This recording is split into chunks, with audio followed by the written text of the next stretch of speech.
Welcome to health plus. ప్రపంచవ్యాప్తంగా corona virus విజృంభిస్తోంది. ముఖ్యంగా భారతదేశంలో కోవిడ్-19 మహమ్మారి తన పంజా విసురుతోంది. ఎక్కడో పుట్టిన ఈ వైరస్ ప్రపంచమంతా విస్తరిస్తూ ప్రాణాలను బలి తీసుకుంటోంది. రోజు రోజుకి ఈ వైరస్ బారిన పడి మృత్యువోడికి చేరుతున్న వారి సంఖ్య పెరిగిపోతోంది. బాధితులైతే వేల సంఖ్యలోనే ఉన్నారు. ఆ వివరాలు ఒకసారి చూద్దాం. కరోనా వైరస్ ప్రపంచం మొత్తాన్ని గడగడలాడిస్తోంది.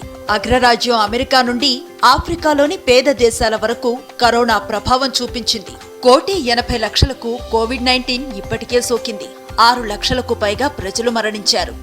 భారతదేశంలో కూడా నావెల్ కరోనా వైరస్ వ్యాప్తి వేగం అందుకుంది.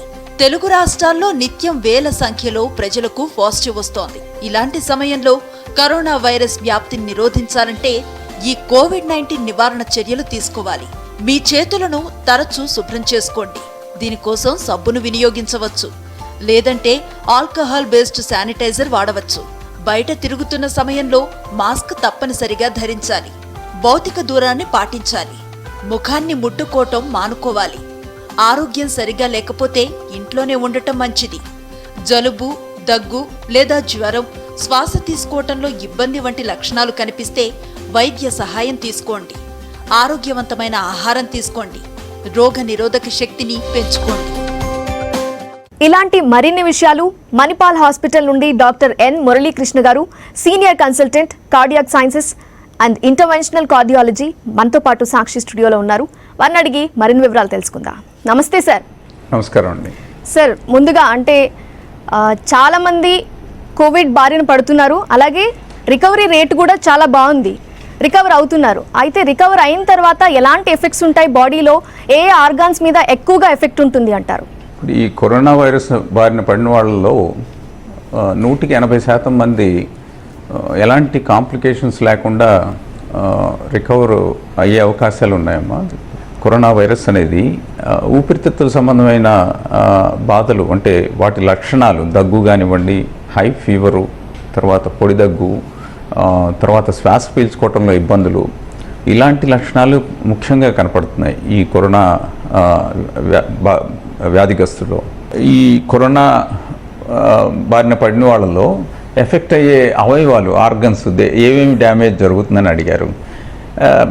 గమనించిన వాటిలో ఎక్కువ కాంప్లికేషన్స్ ఈ లంగ్స్, అంటే ఊపిరితిత్తులు, మన శ్వాస సంబంధమైన ప్రాబ్లమ్స్, వీటి వల్ల మనకి అధిక శాతం మనకి ప్రాబ్లమ్స్, అంటే కాంప్లికేషన్స్ ఎక్కువ వస్తూ ఉన్నాయి. ఈ వచ్చిన వాళ్ళల్లో ప్యాచీ న్యూమోనియాస్, అంటే న్యూమోనియా అనేది డెవలప్ అయ్యి ఊపిరితిత్తుల్లో ఈ న్యూమోనియా సోకటం వల్ల ఆక్సిజన్, లంగ్ కెపాసిటీ తగ్గిపోయి ఆక్సిజన్ ప్రాణవాయువు పడిపోయి దానివల్ల కాంప్లికేషన్స్ అనేవి వస్తున్నాయి. ఒకసారి ఆక్సిజన్ పడిపోయినప్పుడు దానివల్ల ఇతర అవయవాలు కూడా ఎఫెక్ట్ అయ్యేదానికి అవకాశం ఉంది. లో ఆక్సిజన్ ఉన్నప్పుడు బ్రెయిన్ ఫంక్షన్లో కూడా తేడా వస్తుంది. పేషెంటు ఒక్కోసారి కోమాలోకి వెళ్ళేదానికి, తర్వాత వేరే అంటే అవయవాలు, కిడ్నీస్ ఎఫెక్ట్ కావచ్చు, వేరే ఆర్గన్స్ కూడా, వేరే అవయవాలు కూడా ఎఫెక్ట్ అయ్యే అవకాశాలు ఉన్నాయి.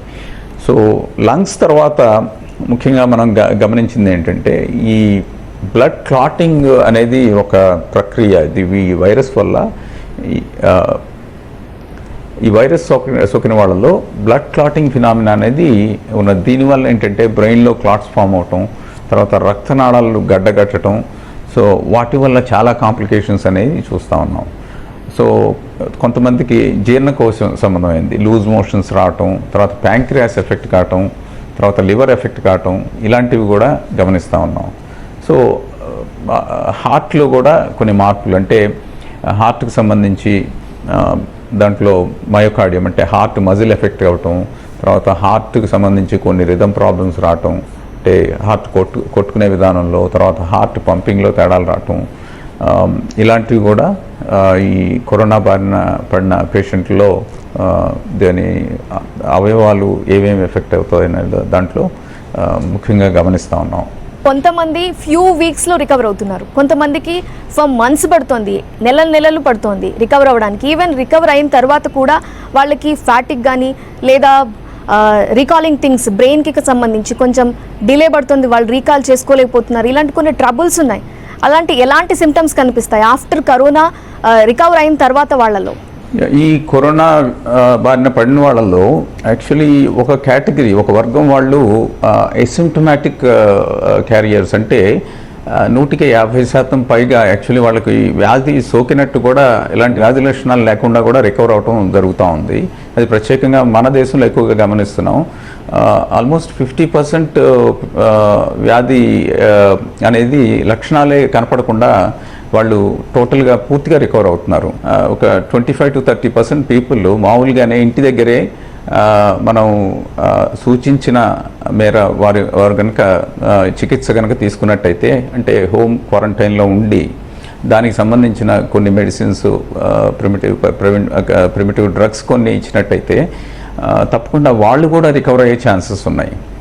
మిగిలిన 10% కేసెస్లో ఆక్సిజన్ శాతం పడిపోవటం అనేది కొంచెం తీవ్రమైన లక్షణాలకి దారితీసే, అంటే ప్రాబ్లమ్స్ క్రియేట్ చేసే, ఇబ్బందులకు గురి చేసే దానికి మార్గం కావచ్చు. అంటే శ్వాస ఇబ్బంది అయ్యి సాచురేషన్ పడిపోయి పేషెంట్ హై టెంపరేచర్తో ఉంటే కనుక తప్పకుండా వీళ్ళు డాక్టర్ యొక్క సలహాను, అవసరమైతే హాస్పిటల్లో ఉండి దానికి సంబంధించిన సరైన ట్రీట్మెంట్ సకాలంలో తీసుకోవడం ద్వారా కాంప్లికేషన్స్ అనేవి రాకుండా ఉంటాయి.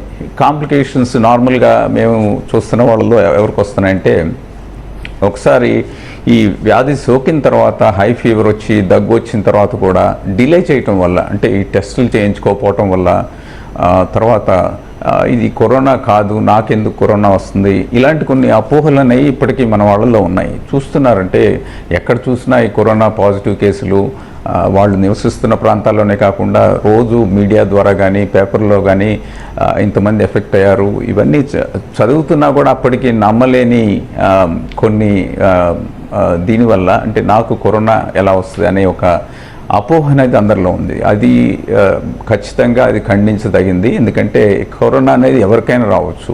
సార్, అంటే ఇప్పుడు కరోనా పేషెంట్స్లో లాంగ్ టర్మ్లో చూస్తే కనుక హార్ట్ రిలేటెడ్ డిసీజెస్ రిస్క్ ఏమన్నా ఉంటుందంటారా? ఎంతవరకు ఉంటుంది అంటారు? ఈ కరోనా ఈ టైంలో హార్ట్ అటాక్ ట్రీట్మెంట్ అనేది కొంచెం మనం చేసే ట్రీట్మెంట్ ప్రక్రియలో మార్పు అనేది వచ్చింది.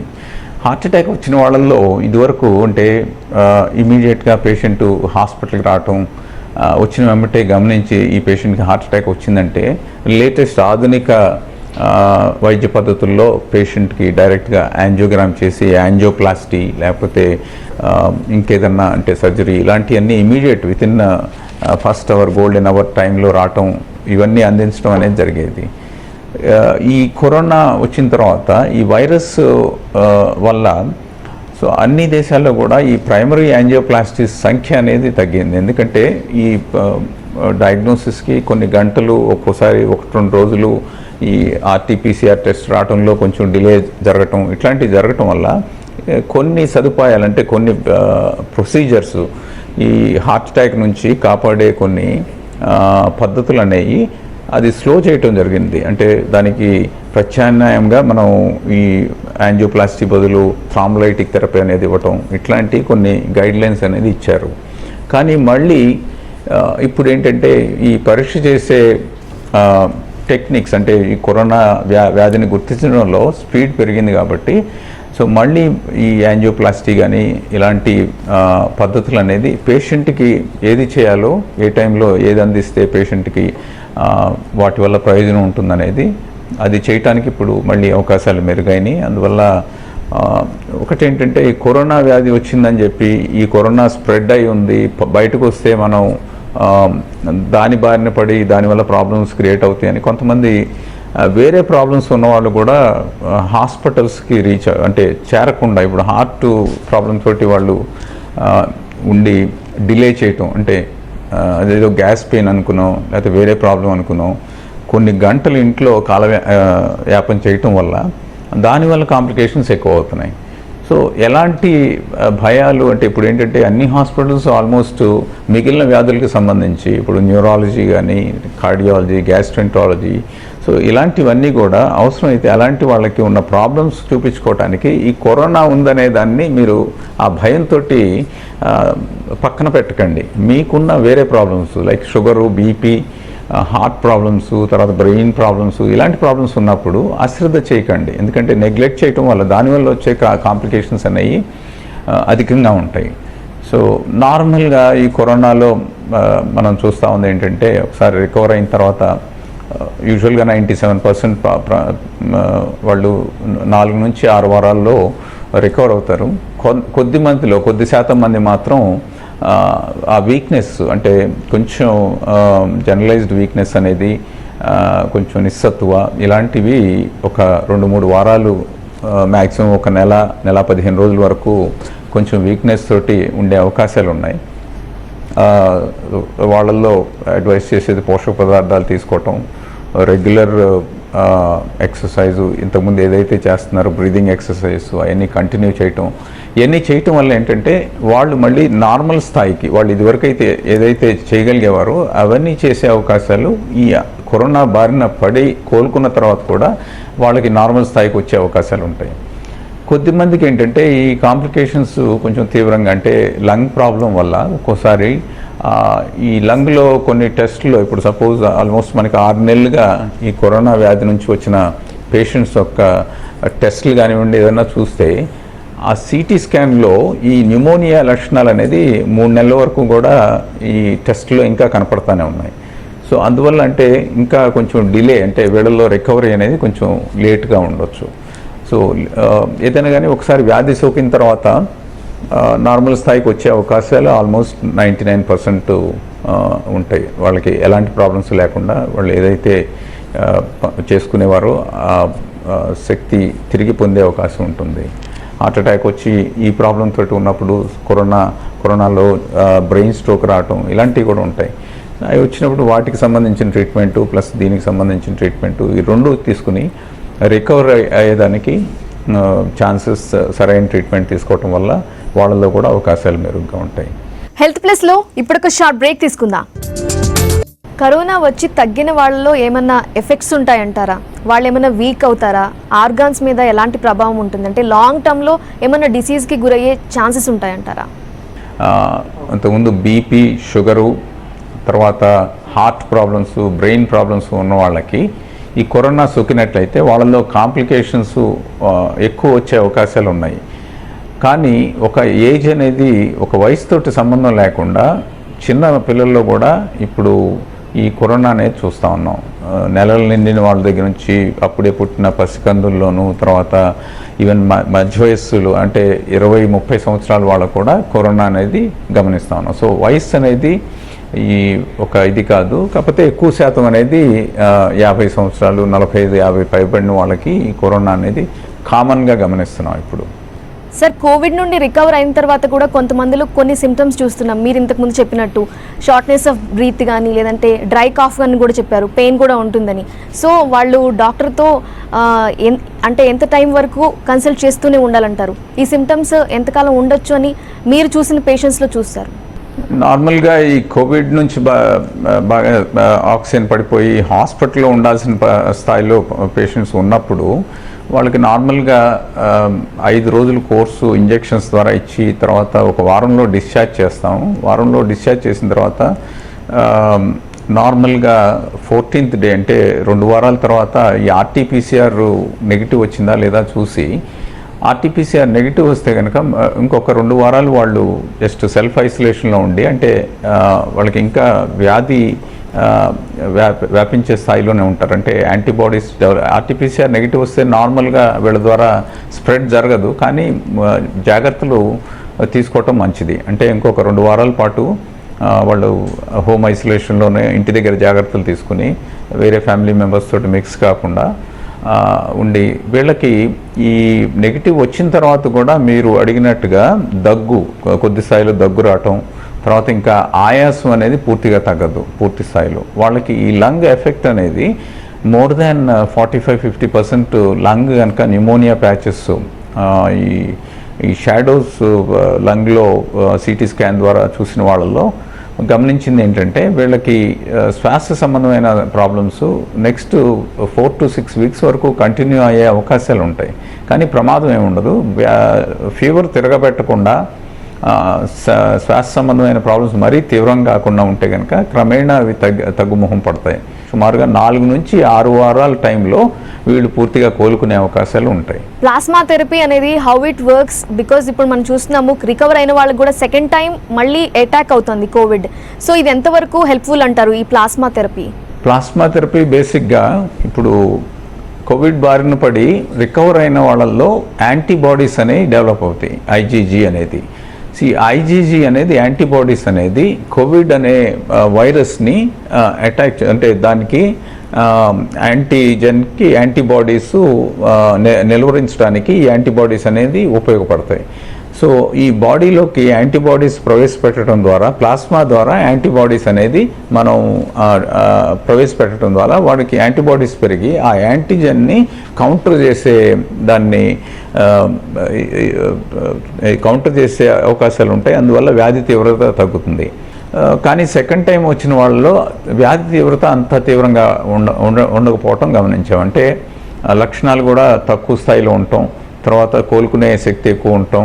సో దానివల్ల మనకి పెద్ద ప్రాబ్లమ్స్ కనపడలేదు. అది కూడా ఈ రీఇన్ఫెక్షన్స్ అంటే ఒకసారి పూర్తిగా రికవర్ అయిన వాళ్ళల్లో రీఇన్ఫెక్షన్స్ మన కంట్రీలో జస్ట్ ఒక కేసు ఏదో రీసెంట్గా రిపోర్ట్ చేశారు. 2 కేసులు బయట విదేశాల్లో రిపోర్ట్ చేశారు. కరోనా సిమ్టమ్స్ అనేవి డే బై డే మనకి బయటకు వస్తూనే ఉన్నాయి. ఒకరోజు డయేరియా, అదేవిధంగా వామిటింగ్ సెన్సేషన్ ఉండి వామిటింగ్స్ అవుతుండే వెళ్తే కూడా పాజిటివ్ అని వస్తుంది.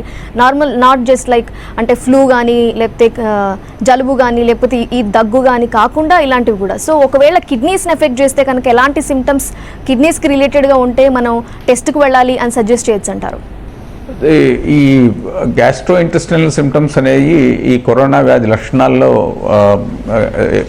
ఎక్కువ శాతంలోనే చూస్తూ ఉన్నాం. 5 to 10% కేసెస్లో ఎక్కువగా లూజ్ మోషన్స్ అవటం, తర్వాత పొట్ట సంబంధమైన నొప్పి రావటం ఇలాంటివన్నీ గమనిస్తూ ఉన్నాము. ఈ సెకండ్ కాంప్లికేషన్స్ అంటే లూజ్ మోషన్స్, వామిటింగ్స్ అయిన వాళ్ళలో ఏంటంటే ఈ మన శరీరంలో ఉండే కొన్ని ధాతువులు అంటే పొటాషియము, తర్వాత సోడియం ఇలాంటి ఎలక్ట్రోలైట్స్ ఎఫెక్ట్ కావటం, తర్వాత క్రియాటినిన్ పెరగటం, ఎక్కువ సడన్గా ఫ్లూయిడ్ లాస్ శరీరం నుంచి వాటర్ కంటెంట్ కనుక బయటకు ఎక్కువ పోయినట్టయితే ఒక్కోసారి దానివల్ల కిడ్నీస్ ఎఫెక్ట్ కావటం, క్రియాటిన్ లెవెల్స్ పెరగటం. సో ఇలాంటి ప్రాబ్లమ్స్ కూడా గమనిస్తూ ఉన్నాం. దానివల్ల ఒక్కోసారి క్రియాటినిన్ పెరిగితే యూరిన్ అవుట్పుట్ తగ్గటం. సో ఇలాంటి లక్షణాలు అనేవి కూడా కనపడవచ్చు మనకి. సార్ అంటే ఇప్పుడు డయేరియా కానీ వామిటింగ్స్ కానీ ఉన్న పేషెంట్స్ ఉంటే వాళ్ళకి ఇమ్మీడియట్గా ఎలాంటి ట్రీట్మెంట్ వాళ్ళకి అవసరం అంటారు? బికాజ్ జనరల్గా ఇమ్యూనిటీని బూస్ట్ చేసుకోవడానికి మంచి ఫుడ్ తీసుకోండి అంటారు. కానీ ఈ 2 కేసుల్లో వాళ్ళు తీసుకునేంత ఓపిక కూడా ఉండకపోవచ్చు కదండి.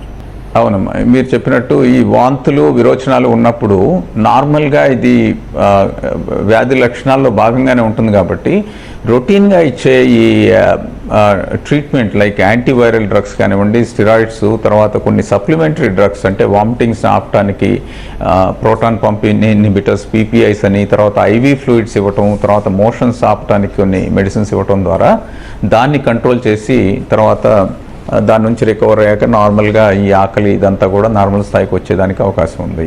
ఈ కాంప్లికేషన్స్ కూడా 5 to 8% ఆఫ్ ద కేసెస్లో ఈ లూజ్ మోషన్స్ ఇలాంటి ప్రజెంటేషన్స్ తోటి వాళ్ళు ఫీవరు లోగా ఉంటుంది, కాకపోతే మోషన్స్ ఎక్కువ అవటం, తర్వాత వాంతులు అవటం, వాళ్ళు టెస్ట్ చేయించుకుంటే కరోనా పాజిటివ్ అని రావటం ఇలాంటివి జరుగుతూ ఉన్నాయి.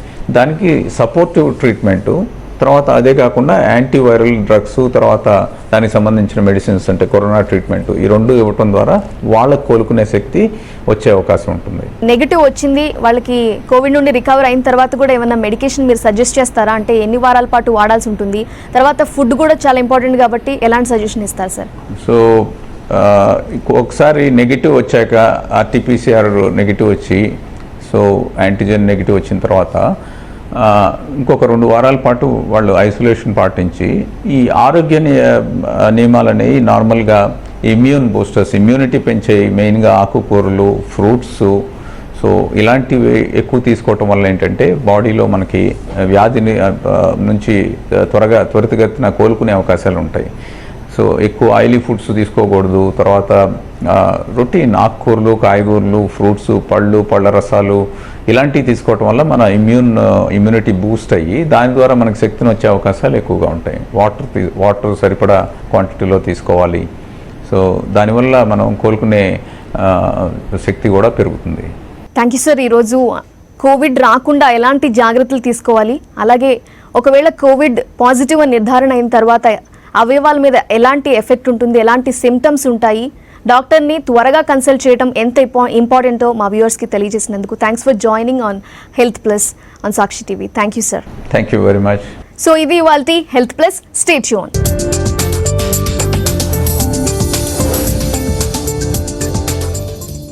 హెల్త్ ప్లస్ కార్యక్రమాన్ని మీకు